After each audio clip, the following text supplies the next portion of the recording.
Hey everyone! In this tutorial, we will show how to check for updates in Microsoft PowerPoint so we can keep the app running smoothly and access the latest features.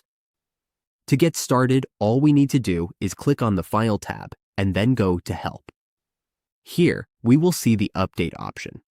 At this point, we cannot show the updates because we do not have a license. We can also check for updates here. We will see it on this screen, and we can check for updates. This will redirect us to Microsoft. However, it will not connect because, as we can see, PowerPoint is not yet activated. To check for updates, we just go to Help, and then we will see the Check Updates option. This will give us the latest version of Microsoft PowerPoint. The goal here is to help us check and install updates so we always have the latest improvements, security fixes, and new features inside Microsoft Office. This keeps our software up to date with ease. And that's it.